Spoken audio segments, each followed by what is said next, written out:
My dear students, आप देख रहे हैं मेरा यूट्यूब चैनल के सब्जेक्ट्स क्लासेस में आपका हार्दिक स्वागत है। डियर स्टूडेंट्स, इस चैनल को सब्सक्राइब कर लीजिए एंड बेल आइकन को प्रेस कर लीजिए ताकि मेरी वीडियो का नोटिफिकेशन आपके पास सबसे पहले पहुंचे। डियर स्टूडेंट्स, मैं आपके लिए एनसीईआरटी कोर्स लेके आया था इंटरमीडिएट का, जिसमें से मैंने फर्स्ट चैप्टर आपको फिनिश करा दिया है और आपका अगला चैप्टर चल रहा था चैप्टर नंबर 2, जिसमें आपकी नेक्स्ट हेडिंग थी या नेक्स्ट टॉपिक था बाह्य वैद्युत क्षेत्र में वैद्युत द्विध्रुव की स्थितिज ऊर्जा कि बाह्य वैद्युत द्विध्रुव में वैद्युत ध्रुव की स्थितिज ऊर्जा क्या होती है। मैंने आपको बताया था कि ब्रह्मांड में स्थितिज ऊर्जा को नहीं बताया जा सकता, लेकिन उसमें जो चेंज होता है, स्थितिज ऊर्जा में जो चेंज होता है उसे हम डिनोट कर सकते हैं, जो मतलब डेल्टा यू से व्यक्त करते हैं। जैसे delta U equal to U final minus U initial equal to minus के डब्ल्यू होता है। तो डियर स्टूडेंट्स, मैंने आपको बताया था कि हम किसी एक आवेश के कारण पोटेंशियल एनर्जी को नहीं निकाल सकते हैं, हम किन्हीं दो या दो से अधिक आवेशों के कारण पोटेंशियल एनर्जी निकालते हैं, वो भी जो डिफरेंस होता है उसके अकॉर्डिंग। डियर स्टूडेंट्स, यहाँ पर जो पोटेंशियल डिफरेंस होता है वो क्या होता है, delta U equal to U final minus के U initial equal to minus के डब्ल्यू होता है। यहाँ जो वर्क होता है वो क्या होता है, यहाँ जो वर्क होता है वो इस एक्सटर्न जो इलेक्ट्रिक फोर्स है उसके कारण जो वर्क है वो होता है। तो डियर स्टूडेंट्स, इस वैद्युत स्थितिज ऊर्जा ज्ञात करने के लिए हम क्या करते हैं कि एक डायग्राम बनाते हैं, जिसमें एक द्विध्रुव लेते हैं जिसका जो माइनस के क्यू आवेश से प्लस के क्यू आवेश होता है, जो मतलब माइनस के क्यू आवेश और प्लस के क्यू आवेश से मिलकर बना होता है। डियर स्टूडेंट्स, ये जो द्विध्रुव है इसकी डायरेक्शन जो होती है वो माइनस क्यू से प्लस क्यू की ओर होती है। और डियर स्टूडेंट्स, जहां पर ये जो बल, यहाँ पर जो प्लस क्यू आवेश के कारण जो बल होगा, इलेक्ट्रिक फोर्स जो होगा, वैद्युत जो बल होगा वो क्यू ई होगा, जो ई वेक्टर की डायरेक्शन में लगेगा, वैद्युत क्षेत्र की डायरेक्शन की तरफ लगेगा। और इसके जस्ट विपरीत माइनस के क्यू आवेश के कारण इसका इतने ही परिमाण का और इसकी विपरीत दिशा में एक और बल जनरेट होगा, वो माइनस की क्यू आवेश के कारण होगा, जिसके इन दोनों बलों के कारण ये हमारा जो द्विध्रुव है, ये जो है निकाय एक घूर्णन गति करने लगता है। तो डियर स्टूडेंट्स, हमें इस बाह्य वैद्युत क्षेत्र में वैद्युत द्विध्रुव की स्थितिज ऊर्जा ज्ञात करनी है। तो हम क्या करते हैं कि इसकी जो प्रारंभिक स्थिति है, प्रारंभिक स्थिति पर जो कोण है वो थीटा नॉट है। यदि इसे हम थीटा नॉट से थीटा 1 तक घुमाएं, यहाँ तक थीटा 1 तक ले जाते हैं,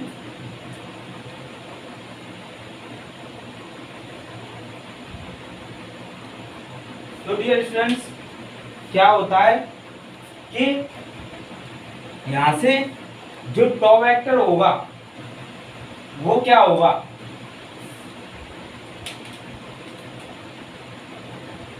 टॉ वेक्टर होगा P vector cross E vector, अर्थात इसे क्या लिख सकते हैं, tau equal to P E sine theta. ये होता है, क्या होता है, ये होता है साइन थीटा। तो डियर स्टूडेंट्स, अब यहाँ से जो थीटा नॉट से थीटा 1 तक जो कार्य किया जाता है वो क्या होता है, W इक्वल टू, वैसे हम कार्य को किससे प्रदर्शित करते हैं, F vector dot B X vector. ये रेखीय गति में जो वर्क होता है वो होता है लेकिन यहाँ पर ये रेखीय गति न होते हुए रोटेशनल मोशन हो रही है, मतलब इसे घूर्णित किया जा रहा है, तो यहाँ पर जो वर्क होगा वो इस घूर्णन के कारण होगा। तो यहाँ पर W इक्वल टू, हम इसे कहाँ से कहाँ तक घुमा रहे हैं, थीटा नॉट से थीटा वन, जो वेरिएबल होता है। तो वेरिएबल के लिए क्या होता है, थीटा नॉट से थीटा वन तो vector dot D theta vector, ये होता है। डियर स्टूडेंट्स, यहाँ पर हम बताते हैं आपको जो टॉ वेक्टर है उसकी डायरेक्शन क्या होगी। यहाँ पर जो एफ वेक्टर लग रहा है क्यू ई प्लस आवेश प्लस के क्यू आवेश के कारण है, यहाँ पर जो क्यू ई लग रहा है वो माइनस के क्यू आवेश के कारण है। तो ये जो होगा, जो क्लॉकवाइज घूमने का घुमाएगा, इसके कारण जो बल लग रहे हैं ये इधर की तरफ ले जाएगा, ये इधर की तरफ लाएगा, तो ये क्लॉकवाइज घूमेगा। तो टॉ वेक्टर की जो डायरेक्शन होगी वो क्लॉकवाइज होगी। और इसका जो रोटेशन हो रहा है, हम उसे थीटा नॉट से थीटा वन को ले जा रहे हैं, वो किधर की ओर ले जा रहे हैं, एंटी क्लॉकवाइज। तो क्या होगा, इनके जो मध्य एंगल होगा वो क्या होगा, 180 डिग्री का होगा।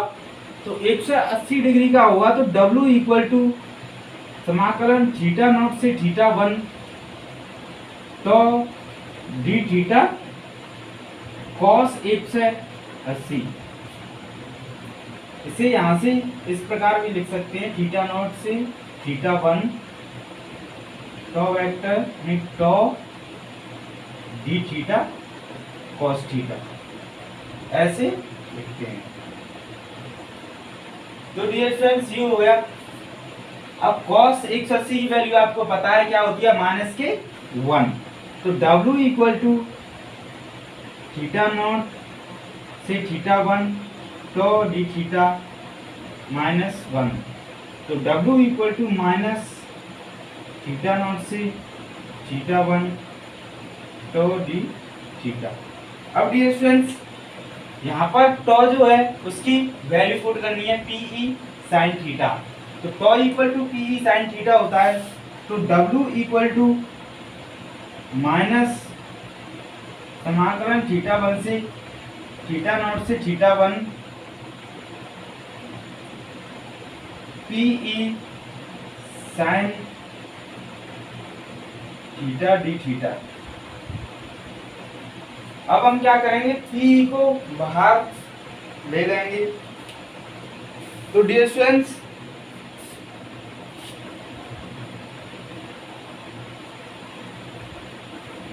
क्या करते हैं कि PE जो है इसमें से बाहर आ जाएगा।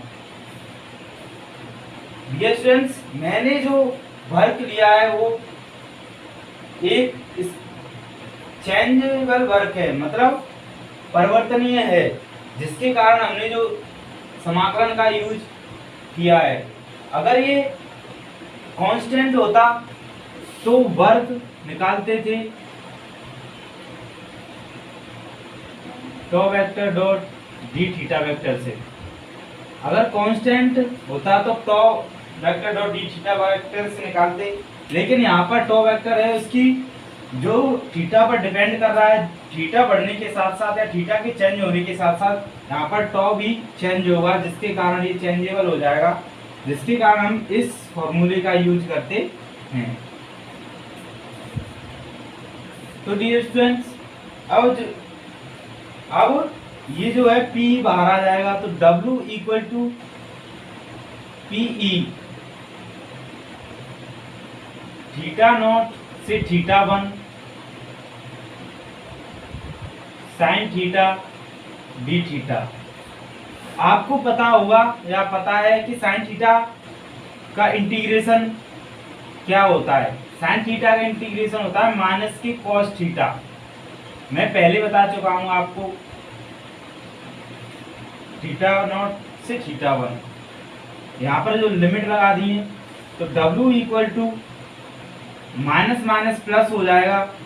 तो PE माइनस माइनस ये प्लस हो गया, PE cos theta one minus cos theta not. यहाँ पर हमारा इस प्रकार से कुछ फॉर्मूला जनरेट होता है।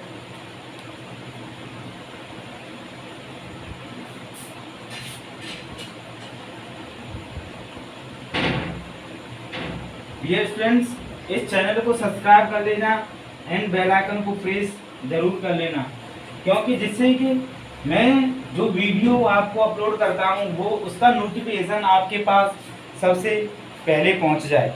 तो अब क्या करते हैं हम कि मैंने बताया था कि जो स्थितिज ऊर्जा है, क्या है, पोटेंशियल एनर्जी जो है उसमें चेंज होता है। जो चेंज होगा वो क्या होता है, वो शुरुआत में मैंने बताया था delta U equal to U F minus के U I equal to minus के डब्ल्यू होता है। तो यू एफ माइनस के U I equal to W की वैल्यू यहाँ से पुट कर दीजिए, तो माइनस के P E cos theta one minus cos theta naught हो जाएगा। क्या हो जाएगा? Cos theta naught. तो डियर स्टूडेंट्स, डेरिवेशन को साथ साथ क्लियर करते जाना है और अच्छे तरीके से आपको इसे समझना है।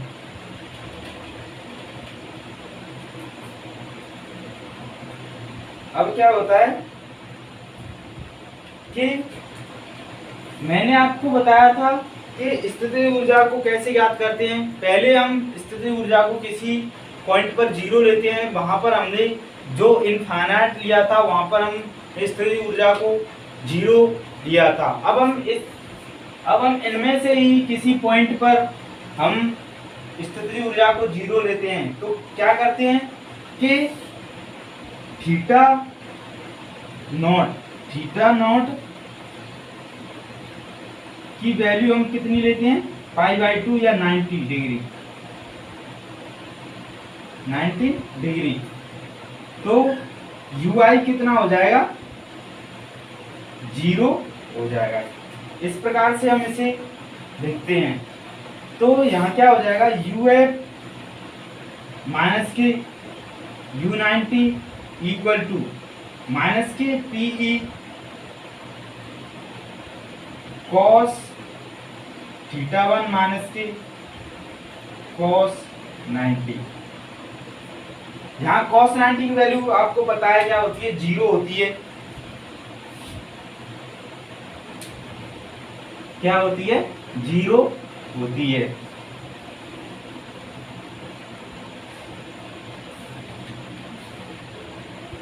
cos 90 की वैल्यू 0 होती है। तो u और u 90 की वैल्यू 0। u f की जगह मैंने क्या लिया है, तो यहाँ हो जाएगा थीटा 1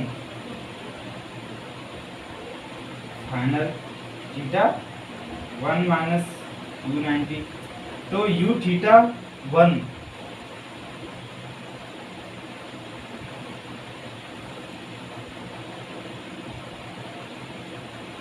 u थीटा 1 माइनस ये 0 हो जाएगा इक्वल टू माइनस के पी ई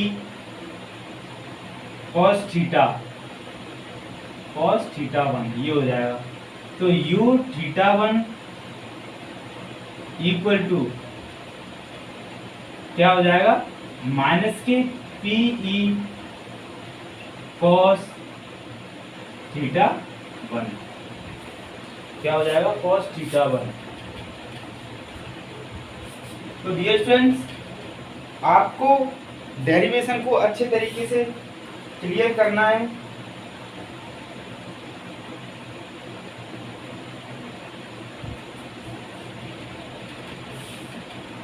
और आपको समझ में आ ही रहा होगा, क्योंकि मैं आपको आराम से पढ़ाता जा रहा हूँ, इतना तेज भी नहीं पढ़ा रहा हूँ। तो आपको डेरिवेशन अच्छे से क्लियर हो रहा होगा।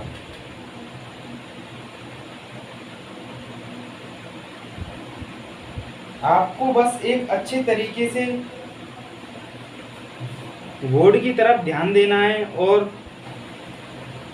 जो मैं डेरिवेशन कराता हूँ उनकी प्रैक्टिस ज़्यादा से ज़्यादा करनी है। यदि यहाँ एंगल थीटा हो तो U theta equal to minus के पी ई कॉस थीटा हो जाएगा।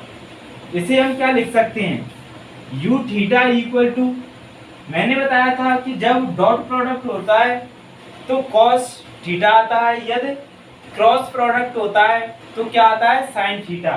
तो यहाँ कॉस थीटा आ रहा है तो यहाँ डॉट प्रोडक्ट लगा देंगे, तो माइनस की P vector dot E vector हो जाएगा। तो हमारा यू थीटा इक्वल टू निकल के आ गया माइनस के P vector dot E vector. तो हमारी ये स्थितिज ऊर्जा निकल के आ जाती है किसके कारण, बाह्य वैद्युत क्षेत्र में वैद्युत द्विध्रुव के कारण।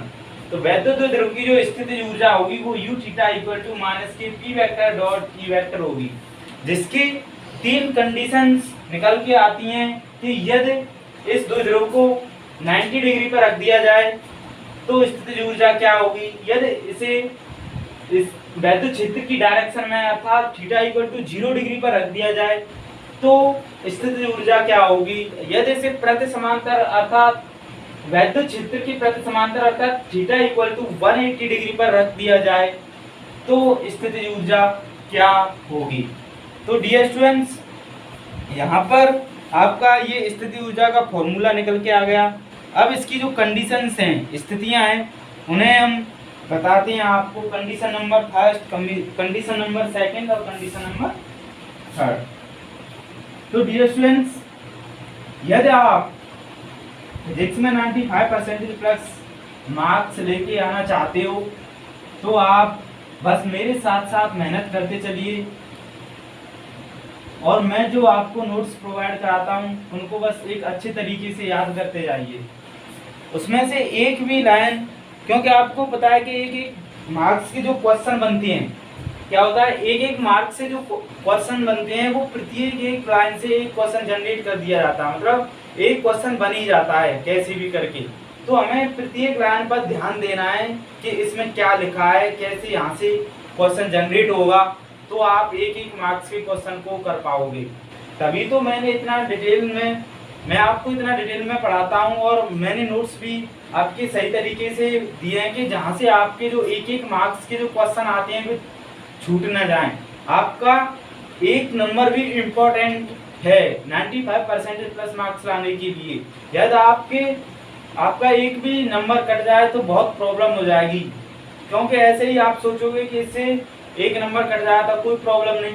अगर आप मान के चलो ऐसे ही आप करते रहे तो आपके यदि 5 क्वेश्चंस गलत हो गए तो आपके 5 नंबर तो वही कट जाएंगे, तो आपके 95% प्लस अधिक मार्क्स नहीं आ सकते ना। तो इस वजह से आप अच्छे तरीके से मेहनत कीजिए, और अच्छे तरीके से जो मैं पढ़ा रहा हूँ वो आप करते जाइए। न्यूमेरिकल्स में दे रहा हूँ, सब कुछ दे रहा हूँ, बस आप करते चलिए साथ साथ। तो डियर स्टूडेंट्स, इसकी जो फर्स्ट कंडीशन है वो क्या है, यदि वैद्युत क्षेत्र और जो वैद्युत द्विध्रुव है वो परपेंडिकुलर हों, परपेंडिकुलर, पहले हम कंडीशन फर्स्ट लेते हैं कि वो 0 डिग्री हों, मतलब जो वैद्युत द्विध्रुव है ये इसी डायरेक्शन में हो, वैद्युत क्षेत्र की डायरेक्शन में हो, इधर ही माइनस के क्यू प्लस के क्यू, इधर ही वैद्युत क्षेत्र है तो P की डायरेक्शन भी इधर होगी, यानी थीटा इक्वल टू 0 हो जाएगा। तो थीटा इक्वल टू 0 हो जाएगा तो u थीटा भी हमने निकाला था माइनस के पी ई कॉस थीटा, तो क्या हो जाएगा, माइनस थीटा इक्वल टू 0 हो जाएगा तो u theta equal to minus के पी ई कॉस 0 की वैल्यू 1 होती है तो माइनस के पी ई हो जाएगा। तो u theta equal to minus के पी ई क्या हो जाएगा, माइनस के पी ई, जो एक मिनिमम क्या है, स्थितिज ऊर्जा यहाँ पर कितनी होती है, मिनिमम होती है, न्यूनतम होती है। इस स्थिति को हम वैद्युत क्षेत्र की द्विध्रुव की स्थायी संतुलन की स्थिति कहते हैं, स्थायी संतुलन की स्थिति कहते हैं। या अब यदि हम इसे 90 डिग्री पर रख दिया जाए, 90 डिग्री कर दिया जाए इस तरह से, माइनस के क्यू से प्लस के क्यू, तो यहाँ 90 डिग्री का कोण जनरेट हो जाएगा। तो 90 डिग्री पर वैद्युत स्थितिज ऊर्जा क्या हो जाएगी, 0।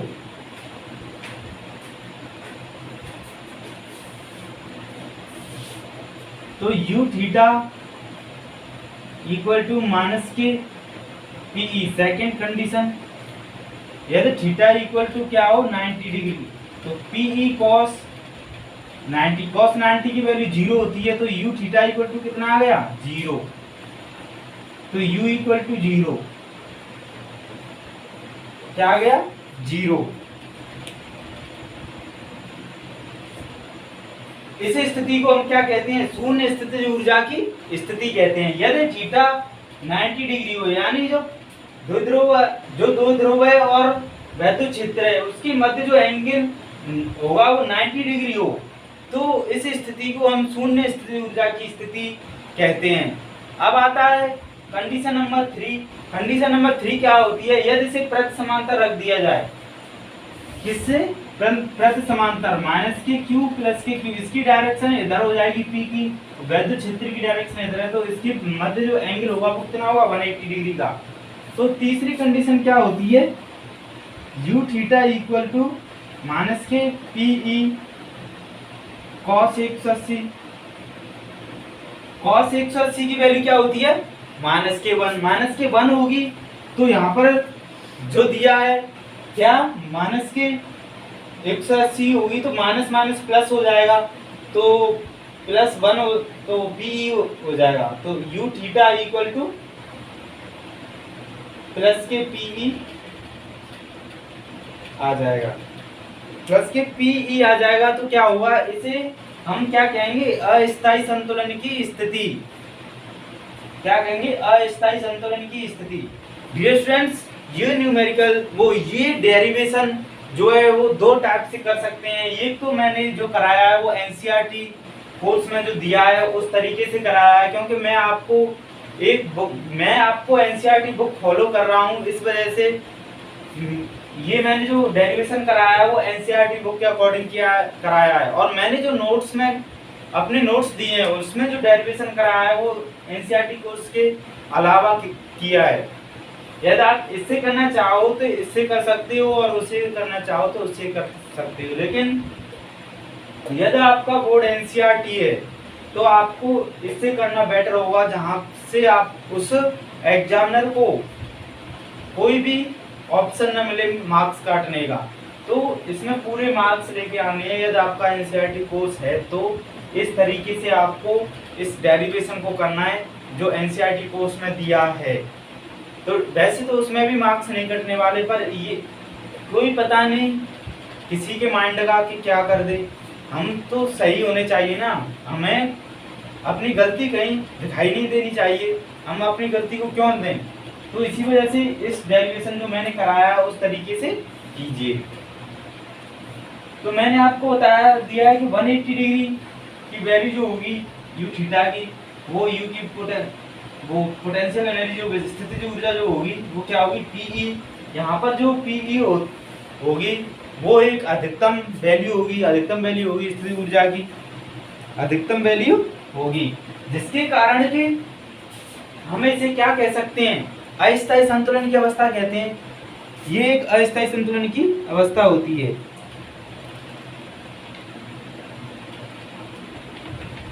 तो डियर स्टूडेंट्स, ये आपकी बाह्य वैद्युत क्षेत्र में वैद्युत द्विध्रुव की स्थितिज ऊर्जा में क्या है स्थितिज ऊर्जा है,